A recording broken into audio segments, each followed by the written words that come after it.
Magandang araw sa lahat and welcome back to JC Kataram Vlogs. At ngayong araw na to guys, sasamahan nyo akong magkuha ng ref tub sa Valencia. So let's go! So ngayong araw na to guys ay may kukunin tayong 5 na ref tub. So gamit tayo ng multicab para maisakay natin lahat ng 5 na ref tub. Actually sakto lang naman ang ref tub ko sa bahay, pero ibebenta kasi ng kaibigan kong si Kevin, si Sir Kevin, shoutout sa'yo. Kasi lilipat na siya ng tirahan guys. So eto, tinaantok pa ako. So bale lilipat siya ng Bohol, pero kung sakaling babalik siya dito is magre-reset up na lang siya.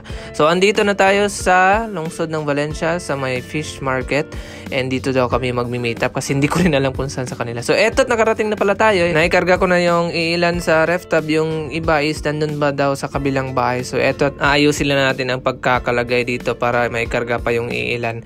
Buti na lang hindi masyado malaki itong ibang ref tub, kaya ayun sakto lang kahit may canopy tayong sa ating multicab. So ayan. Bale, itong mga ref tub na to guys is gamit na niya, kaya wala na tayong tatapalan dito. At may dumaan na lalaki at may kinuha sa ref tub. May bubog na dumikit. Ay, taga rito pala to. So ayan, maraming salamat at nakita niya yung bubog. Di ko yung nakita kanina. Buti na lang hindi ko nasugatan. So eto, naikarga natin yung kailan. So titingin muna tayo sa setup ni Sir Kevin dito sa kanilang bahay. So lahat-lahat ng tank niya at saka tub is ibibenta niya. Pwera na lang sa mga isda kasi dadalhin niya to sa Bohol. So etong mga tank is naka-reserve na sa iba kasi hindi ko na ito kukunin kasi ako rin naman ang gumawa nito. So lahat ng mga tank niya is order niya galing sa akin. So eto yung setup niya and mga gapis niya. So sa ilalim is may mga trapalpan, fruit crate ang gamit katulad ng sa atin, and may mga planggana din para sa grow out ng kanyang mga fry, and kakunting mga styro box. So hindi kasala yung blue gallon para mineral water yun. So eto na tayo sa kabilang bahay at karga-karga na ni Sir Kevin ang isang ref tub. Medyo mabigat yung kasi may bakal pa yun. So eto na, sakay na natin lahat and tatalian na lang natin para hindi malaglag kasi medyo mataas na lugar ang Valencia, and sa amin is patag na, so baka malaglag to pag uwi ko. Pero sayang din naman to mga ref tub na to kung mapunta sa iba, kasi bala ko rin naman magdagdag ng ref tub, which is puno na yung ref tub setup natin doon. So idadagdag ko na lang to doon sa gilid ng ating kubo siguro. O di kaya ibebenta rin natin tong iba pag wala na tayong paglalagyan. So bali, tatapusin ko muna ang pagtatali ha.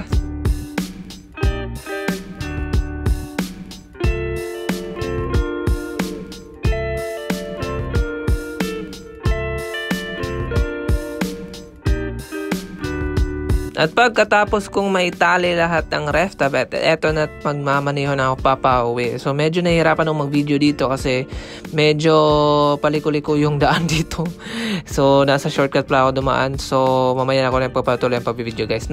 Papainumin ko muna ng mamahaling inumin ang ating sasakyan upang tayo ay makaabot sa ating patutunguhan. So salamat nga pala Sir, nag-pump sa ating gas. And Buchanan Karen's Pharmacy. So eto nga pala yung presyo ng kanilang mamahaling inumin sa sasakyan, di masyadong mahal. Sakto lang kasi wala namang may ibang gasolinahan dito So eto na, taka-uwi na tayo. So ididiskarga muna natin ang ating mga ref tub and hanapan ko pa siya ng lugar. So mukhang hindi ko pa i-set up to dito ngayon.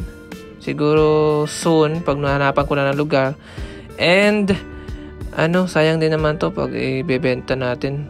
Tas tayo naman na maghahanap pag kailangan na natin. So lang, tamang tambak muna tayo ng ref tub.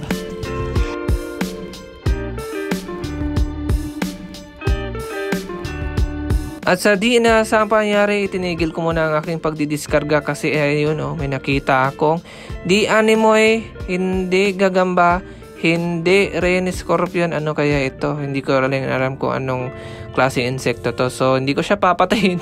Ililipat ko lang siya sa ibang lalagyan o di kaya sa ibang lugar para hindi siya magambala at hindi rin kami magambala. So ano kayang klaseng to? Kung alam nyo, mag-comment naman kayo kung anong klaseng mananap. Anong klaseng insekto ito. So as what you can see, ayan parang may konting maliit siyang pang-ipit na parang sa scorpion, di kaya sa crab, na parang nililinisan pa niya ang kanyang bibig. Pero may siya, 3, 6 na maliliit na mga paa. So eto, saan ba yun? Dito kasi nilagay yung ref tab para lumabas siya. So, ayun pala. So, huhulihin muna natin siya. Ilalagay natin sa beta tank natin. Ayan, sana ay pumasok. Ayun. Tsaka, obserbaran muna natin, tsaka natin papalayan. Hindi natin papatayin kasi baka may magandang maidudulot dito sa ekonomiya ng Pilipinas.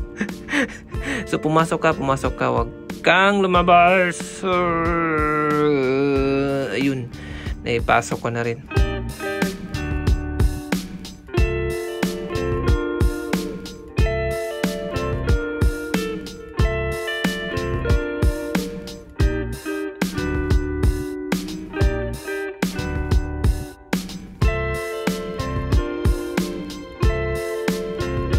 So, don't you worry, hindi ka naman papatayin, papalayan ka na namin bukas. So, eto na, dito ko muna ilalagay ang ating mga ref tab na nakuha galing sa Valencia. So, sa hindi nakakaalam guys, may alaga para akong mga kuneho. So, hindi ko pa ito na-vlog, and maybe soon is may vlog ko na to. So, yung nasa, may cage na yan, dyan ko ilalagay yung mga ref tab natin sa likod, and ang laman ng mga cage na yan is mga rabbit. Bale, abang-abangan na lang sa susunod na upload ko is about rabbit na naman tayo guys. So may nadagdag na sa ating mga alaga dito sa ating bahay. And unfortunately, na-breed ko na rin siya. And naparami ko na rin siya. So maaaring may mapupulutan din kayo dito ng aral. ng kaalaman kung paano mag-alaga, mag-breed ng rabbit. So dito muna ng mga ref tab natin kasama ang ating mga rabbit. And maybe sa makalawa is masiset up ko na rin tong ating mga bagong biling ref tabs. Actually used na siya, so hindi siya bago. Basta bago siya. Bago siya dito sa ating lugar. At sa ngayon is babalik muna tayo sa ating insekto na nahuli. Ayan. At nilagyan ko na rin ng ipis. Para may kasama rin naman siya. Actually, baka kakainin niya yung ipis or di kaya siya yung kakainin ng ipis. So, eto, pinafocus pa natin. So, yun, nakikita nyo, may siya, may parang antena siya. Yun, ina-antena pa yun yung ipis. May antena siya, yun dalawa. So, balik tayo dito sa ating ref tab. So, may dalawa pa akong ref tab na hindi nila ilagay doon kasi may dalawa pa akong naidagdag before ko nakuha yung sa Valencia. So maraming salamat sa panonood, and sana ay na-enjoy nyo ang ating video kung saan nagkuha tayo ng ref tab sa Valencia, and hopefully ma-set up ko na to sa susunod na mga video. So maraming salamat sa panonood, and see you guys next vlog.